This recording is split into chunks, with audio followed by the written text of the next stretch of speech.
अस्सलाम वालेकुम नाजरीन, मैं तलत फ़रीद चिश्ती रूमी चिश्ती चैनल मिला हाज़िर खिदमत हाँ। उम्मीद है जितने भी शायकीन शौकीन उस्ताद और फार्मर हज़रात ने उम्मीद है खैरियत नाल होंगे।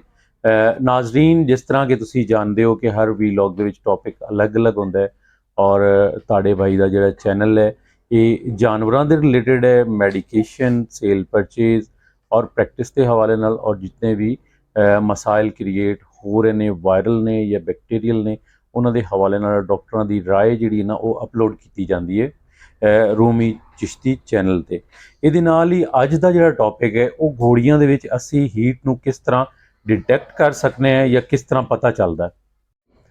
जी नाजरीन, ये असी थोड़ी देर सैटअप तो जोड़ा ना जी स्टड फार्म की तरफ जावांगे और डॉक्टर साहब की गाइडलाइन, डॉक्टर साहब का तजुर्बा और डॉक्टर साहब के नॉलेज में जोड़ा ना जी वो तुहाडे नाल डिस्कशन तुहाडे नाल करांगे। ठीक है ना, जितने व्यूवर ने काइंडली जाने तो पहले एक रिक्वेस्ट है कि चैनल को सबसक्राइब करो, लाइक करो और कमेंट्स काइंडली जरूर दिओ।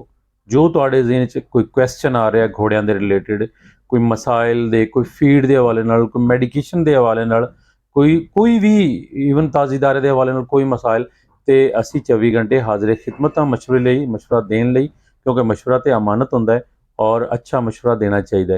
ये नाल ही असी जावांगे स्टड फार्म ते और डॉक्टर साहब को टाइम लिया। जानवर तुहानू अपना अलामात शो करेगा।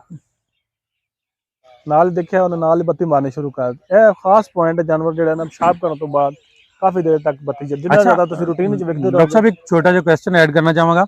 बहुत सारिया घोड़ियां जिहड़ियां प्रैगनेंट होंदियां ने वो भी हीट लैके आंदियां ने, क्या उन्होंने सिम्पटम यही होंदे ने, उन्होंने हीट का टेन्योर यही होंदा है या कि ਉਹਦਾ थोड़ा जिहा चेंज होंदा है? जो जानवर कुछ जानवर होंगे जो 2 दिन की 1.5 दिन की हीट शो करते हैं वो प्रैगनेंट खास तौर पर जी 5 महीने प्लस से या 3 महीने तो घट है वो जानवर हीट लै आंदा है, हीट की अलामत शो करता है।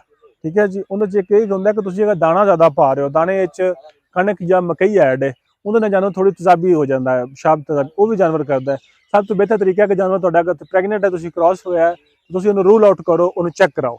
ठीक है जी, अगर तुम चेक नहीं करवाते तो कोशिश करनी है कि जानवर जो ना जी 1-2 दिन हीट कच्ची हीट होंगी उनका कोई प्रॉब्लम कोई नहीं, प्रैगनेंट जानवर शो करता है। लेकिन जानवर 5 तो 7 दिन अगर हीट रखता है तो तुहानू चाहिए कि तुम जानवर डॉक्टर अपने द्वारा कंसल्ट करो, जानवर के बारे मालूमात लो तो फिर अगला चैकअप बाद अगला लाया अमल तय करो जी।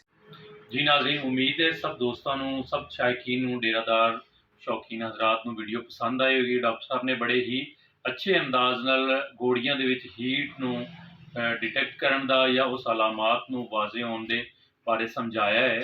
ये नाल ही असीं तुहाडे कोल इजाज़त चाहांगे सब दोस्तों कोलों। जान तो पहले सब दोस्तों ने रिक्वेस्ट है कि कमेंट्स जरूर करना, अगर कोई भी ज़हन च आंदा है चैनल में सबसक्राइब करना और लाइक करना ना भूलना। ये नाल ही असीं इजाज़त चाहांगे। अल्लाह हाफिज़ जी, अस्सलाम वालेकुम।